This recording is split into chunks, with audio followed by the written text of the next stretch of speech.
ഒരു ഇന്റേൺഷിപ്പിൽ നിന്ന് ആക്ച്വലി നമ്മൾ എന്താണ് ഗെയിൻ ചെയ്യുന്നത്? ഇന്റേൺഷിപ്പുകൾ വേറൊരു എക്സ്പീരിയൻസിനപ്പുറം എങ്ങനെയാണ് മാറ്റർ ചെയ്യുന്നതെന്നും ഫ്യൂച്ചർ റിസർച്ച് കരിയറിലെ സ്ട്രോങ് ആയിട്ടുള്ള ഫൗണ്ടേഷൻ ബിൽഡ് ചെയ്യുന്നത് എങ്ങനെയാണ് എന്ന് നമുക്ക് നോക്കാം. സോ നമുക്ക് വീഡിയോയിലേക്ക് കിടക്കാം.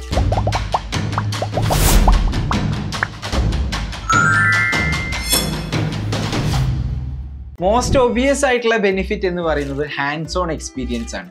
സാധാരണ നമ്മൾ കോഴ്സ് വർക്ക് ചെയ്യുന്ന സമയത്ത് ബേസിക് ലാബ് ടെക്നിക്സ് മാത്രമേ എക്സ്പീരിയൻസ് ചെയ്യാൻ പറ്റുള്ളൂ.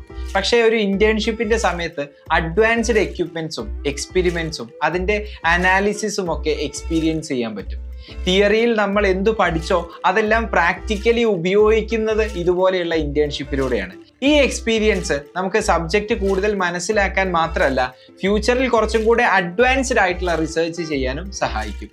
അത് ചിലപ്പോൾ ഭാവിയിൽ നമ്മൾ ചെയ്യുന്ന PhD ആവാം, അതല്ലെങ്കിൽ ഇൻഡസ്ട്രിയൽ റിസർച്ച് ആവാം. നിങ്ങൾ പല എക്സൈറ്റിംഗ് ആയിട്ടുള്ള ഫീൽഡുകളെ കുറിച്ച് കേട്ടിട്ടുണ്ടാവും. For example quantum biology, synthetic chemistry or computational neuro science. പക്ഷേ ഈ ഫീൽഡുകളിൽ ജസ്റ്റ് ഒന്ന് വർക്ക് ചെയ്ത് നോക്കിയാൽ മാത്രമേ ഇത് തന്നെയാണോ നിങ്ങൾക്ക് ജെന്യൂൻ ആയിട്ട് റിസർച്ച് ചെയ്യാൻ താല്പര്യമുള്ള ഫീൽഡ് എന്ന് മനസ്സിലാവുകയുള്ളൂ. ഇന്റേൺഷിപ്പ് ചെയ്യുമ്പോൾ ഡിഫറെൻ്റ് ആയിട്ടുള്ള റിസർച്ച് ഫീൽഡിനെ കുറിച്ച് കൂടുതൽ മനസ്സിലാക്കാൻ നമുക്ക് അവസരം കിട്ടും. ഒരുപക്ഷെ നിങ്ങൾക്ക് ഏറ്റവും ഇഷ്ടപ്പെട്ട റിസർച്ച് മേഖല എന്ന് പറയുന്നത് ക്വാണ്ടം മെക്കാനിക്സ് ആണ് എന്ന് വിചാരിക്കാം. അങ്ങനെയാണെങ്കിൽ ക്വാണ്ടം മെക്കാനിക്സിൽ വർക്ക് ചെയ്യുന്ന ഒരു ലാബിൽ പോയി ഇന്റേൺഷിപ്പ് ചെയ്യുമ്പോൾ ഡേ ടു ഡേ റിസർച്ച് എന്താണ് ആ ലാബിന്റെ അകത്ത് നടക്കുന്നത് എന്ന് മനസ്സിലാവും. അങ്ങനെ കുറച്ചും കൂടെ ഡെപ്തിൽ മനസ്സിലാക്കിയതിന് ശേഷം നിങ്ങൾക്ക് ആ ഫീൽഡിനോട് തന്നെ ഫാസിനേഷൻ തോന്നുന്നുണ്ട് എങ്കിൽ തീർച്ചയായിട്ടും PhDക്ക് വേണ്ടി ഈ ഫീൽഡ് തന്നെ കൺസിഡർ ചെയ്യാം. ഇനി ഡേ ടു ഡേ ബേസിൽ അവിടെ നടക്കുന്ന കാര്യങ്ങൾ ഇഷ്ടപ്പെട്ടിട്ടില്ലെങ്കിൽ നിങ്ങൾക്ക് ക്വാണ്ടം മെക്കാനിക്സിൽ നിന്നും മാറി മറ്റ് ഏരിയയിൽ ഇന്റേൺഷിപ്പ് ചെയ്യാവുന്നതാണ്. ഒരു ഇന്റേൺഷിപ്പ് ചെയ്ത് കഴിയുമ്പോൾ ആ ഫീൽഡിൽ തന്നെ കണ്ടിന്യൂ ചെയ്യണോ വേണ്ടേ എന്നുള്ള നല്ലൊരു ധാരണ നിങ്ങൾക്ക് കിട്ടും. ഒരു പക്ഷേ നിങ്ങൾക്ക് റിസർച്ച് ചെയ്യാൻ താല്പര്യമുള്ള സബ് ഫീൽഡിൽ വർക്ക് ചെയ്യുന്ന ഒരു ലാബ് നിങ്ങൾ ഇപ്പോൾ പഠിച്ചുകൊണ്ടിരിക്കുന്ന ഐസറിൽ ഉണ്ടാവണമെന്നില്ല. അവിടെയാണ് ഇന്റേൺഷിപ്പിന്റെ അടുത്ത സാധ്യത വരുന്നത്. നിങ്ങൾക്ക് താല്പര്യമുള്ള സബ് ഫീൽഡിൽ വർക്ക് ചെയ്യുന്ന ലാബിലേക്ക്, അത് മറ്റ് ഐസറുകളിലാവാം അല്ലെങ്കിൽ വേറെ റെപ്യൂട്ടഡ് ആയിട്ടുള്ള ഇൻസ്റ്റിറ്റ്യൂട്ടുകളിലാവാം, അവിടേക്ക് ഇന്റേൺഷിപ്പിന് വേണ്ടി പോവാവുന്നതാണ്. ഈ ഒരു എക്സ്പീരിയൻസ് ഈവൻ നിങ്ങളുടെ ഹോം ഇൻസ്റ്റിറ്റ്യൂഷനിൽ ആ മേഖലയിലുള്ള ലാബ് ഇല്ലെങ്കിൽ പോലും നിങ്ങൾ റിസർച്ച് ചെയ്യാൻ ചൂസ് ചെയ്യുന്ന ഫീൽഡിൽ ഒരു എക്സ്പെർട്ടീസ് ഉണ്ടാക്കിയെടുക്കുന്നതിൽ സഹായിക്കും. ഇന്റേൺഷിപ്പ് കൊണ്ടുള്ള ഇൻവാല്യുബിൾ ആയിട്ടുള്ള ഒരു കാര്യം ഇന്റേൺഷിപ്പിലൂടെ നമ്മൾക്ക് പ്രൊഫഷണൽ നെറ്റ്വർക്കുകൾ ബിൽഡ് ചെയ്യാൻ സാധിക്കും എന്നതാണ്. നിങ്ങളുടെ കൂടെ വർക്ക് ചെയ്യുന്ന ലാബിലുള്ള മറ്റ് സ്റ്റുഡൻസുമായി മാത്രമല്ല നമ്മൾ റിലേഷൻഷിപ്പ് ബിൽഡ് ചെയ്യുക. ഒരു ഫീൽഡിലെ ഏറ്റവും എക്സ്പേർട്ട് ആയിട്ടുള്ള എക്സ്പീരിയൻസ്ഡ് റിസർച്ചറിന്റെ അല്ലെങ്കിൽ ഒരു ഇൻഡസ്ട്രി പ്രൊഫഷണലിന്റെ അണ്ടറിലാണ് നമ്മൾ വർക്ക് ചെയ്യുന്നത്. നിങ്ങൾ ഉണ്ടാക്കിയെടുക്കുന്ന ഈ കണക്ഷൻ ഒരിക്കലും ആ ഒരു ഇന്റേൺഷിപ്പോട് കൂടെ അവസാനിക്കുന്നുമില്ല. കരിയർ റിലേറ്റഡ് ആയിട്ടുള്ള അഡ്വൈസ് തരാനാണെങ്കിലും, PhDക്ക് നിങ്ങൾ അപ്ലൈ ചെയ്യുന്ന സമയത്ത് റെക്കമെൻഡേഷൻ ലെറ്റർ തരാനാണെങ്കിലും, ഒരു ഇൻഡസ്ട്രിയൽ ജോബ് ഓപ്പർച്യൂണിറ്റീസിലേക്ക് നിങ്ങളെ കൺസിഡർ ചെയ്യാനാണെങ്കിലും ഈ നെറ്റ്വർക്കുകൾ നിങ്ങൾക്ക് ഗുണം ചെയ്യും. ഒരു ചെറിയ കാര്യം നിങ്ങൾ ഓർക്കുക, it's not just about who you know, it's about who knows you. ഒരു ഇന്റേൺഷിപ്പിന്റെ സമയത്ത് നമ്മൾ ലാസ്റ്റിംഗ് ആയിട്ടുള്ള ഒരു പോസിറ്റീവ് ഇംപ്രഷൻ ഉണ്ടാക്കിയെടുക്കാൻ വേണ്ടി ശ്രദ്ധിക്കണം. ഇന്റേൺഷിപ്പുകൾ എന്ന് പറയുന്നത് റിയൽ വേൾഡ് സ്കിൽ അക്വയർ ചെയ്യാനുള്ള ഒരു സ്ഥലമാണ്. ടെക്സ്റ്റ് ബുക്കുകൾക്കോ തിയറി ലെക്ചറുകൾക്കോ നിങ്ങൾക്ക് തരാൻ പറ്റാത്ത സ്കില്ലുകളാണ് ഇവിടെ ഇന്റേൺഷിപ്പുകളിൽ നിന്ന് ലഭിക്കുക. ഇവിടെ നിങ്ങൾ ഏറ്റവും അഡ്വാൻസ്ഡ് ആയിട്ടുള്ള ലാബ് എക്യുപ്മെന്റ്സ് ഉപയോഗിക്കും. ഡാറ്റ അനാലിസിസ് എങ്ങനെ ചെയ്യണമെന്ന് പഠിക്കും. അതിനുവേണ്ടി ഉപയോഗിക്കുന്ന സോഫ്റ്റ്വെയർ, കോഡിങ് ഇതെല്ലാം മനസ്സിലാക്കും. ആൻഡ് മേ ബി ഈവൻ ഒരു സയന്റിഫിക് പേപ്പർ വരെ എഴുതും. ഇതിന്റെ കൂടെ തന്നെ സോഫ്റ്റ് സ്കില്ലുകളും ഡെവലപ്പ് ചെയ്യും. Problem solving, critical thinking, communication skill ഇതെല്ലാം ഇന്റേൺഷിപ്പിന്റെ ഒരു പാർട്ടായി നിങ്ങൾ ഡെവലപ്പ് ചെയ്യുന്ന സ്കില്ലുകളായിരിക്കും. ഇത്തരത്തിലുള്ള സോഫ്റ്റ് സ്കില്ലുകളും റിസർച്ച് കരിയറിൽ നിങ്ങളെ വളരെയധികം ഹെൽപ്പ് ചെയ്യും. ഇനി നിങ്ങൾ നിങ്ങളുടെ ഹൊറൈസൺ ഒന്ന് ബ്രോഡൻ ചെയ്യണമെന്ന് ഉദ്ദേശിക്കുന്നുണ്ടെങ്കിൽ ഇന്റർനാഷണൽ റിസർച്ചുകൾക്ക് അപ്ലൈ ചെയ്യാവുന്നതാണ്. യൂറോപ്പിലായാലും US-ലായാലും മറ്റേത് സ്ഥലങ്ങളിലായാലും ഇന്റർനാഷണൽ ഇന്റേൺഷിപ്പുകൾ അവിടെയുള്ള ഡിഫറെൻ്റ് ആയിട്ടുള്ള വർക്ക് കൾച്ചർ എക്സ്പീരിയൻസ് ചെയ്യാനും അവിടെയുള്ള റിസർച്ചേഴ്സിനെ മീറ്റ് ചെയ്യാനും ലാബ് ടെക്നിക്കുകൾ പഠിക്കാനും നമ്മളെ സഹായിക്കും. നിങ്ങൾക്ക് നല്ലൊരു യൂണിവേഴ്സിറ്റിയിൽ ഇന്റേൺഷിപ്പ് ചെയ്യാൻ പറ്റുകയാണെങ്കിൽ അതേ യൂണിവേഴ്സിറ്റിയിൽ തന്നെ PhD ചെയ്യാനുള്ള ഓപ്പർച്യൂണിറ്റി കിട്ടാൻ സാധ്യത കൂടുതലാണ്. ആ ഇന്റേൺഷിപ്പിന്റെ സമയത്ത് നമ്മളൊരു നല്ല ഇംപ്രഷൻ ഉണ്ടാക്കുകയാണ് എന്നുണ്ടെങ്കിൽ തീർച്ചയായിട്ടും ആ ലാബിൽ ഒരു PhD ഓപ്പർച്യൂണിറ്റി വരുന്ന സമയത്ത് നിങ്ങളെ കൺസിഡർ ചെയ്യാനാണ് കൂടുതൽ സാധ്യത. Hi guys, I'm Mudit Bhatia. I graduated with a BSMS in biology with a minor in chemistry from IISER TVM in 2021. I'm also a recipient of the DAAD WISE fellowship. It's basically a working internships in science, which is awarded by the German government. It's basically helps you gain some experience by traveling to Germany.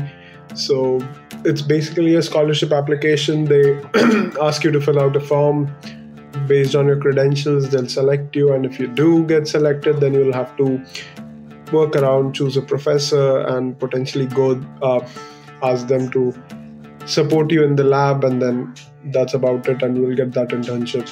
So using that internship experience, using that fellowship in 2019, I was able to visit Germany in the Helmholtz Center for Environmental Research in Leipzig, which is basically the DHL hub.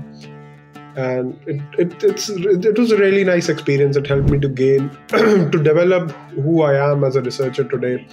Basically, internships will be a crucial part of what you want to be in your career, especially if you really want to do if you want to do research, because what internships do is they help you connect what you learn in the classroom to the lab, which in theory is not very different from each other. But when you actually start running experiments, it kind of becomes quite different. If I really want to say this way, on the other hand, if you are a KVPY fellow or maybe even the Inspire fellow nowadays, you'll have to maintain an internship every summer to basically maintain your fellowship. Jokes aside, classroom experience in IISER is like really, really important. You need to get a good grasp of what your basics are. And whatever your undergraduate lab courses are, they are really, really important in basically landing you an internship. There are several research opportunities in different research institutes in India, including IITs, Homi Bhabha Institute, etc. And there are several abroad as well. Like, it's not just DAAD WISE. I think there are some in Austria, some in Switzerland, and then there is obviously in Germany, and then USA as Khurana Bose Fellowship. There used to be a Khurana Bose Fellowship. I think it got stopped during COVID and never came back. But so internship in India is basically very similar to what you do in even abroad. Like the research wise, you'll have the exact same experience of research there as well. However, if you do get an internship abroad, then what happens is you'll get a different experience about the culture. Basically, doing an internship abroad really helps you get a cultural experience on not just what people do, what people wear, what people eat, but rather how people do research. You'll get the same research experience. Like basically facilities in India are pretty much the same nowadays.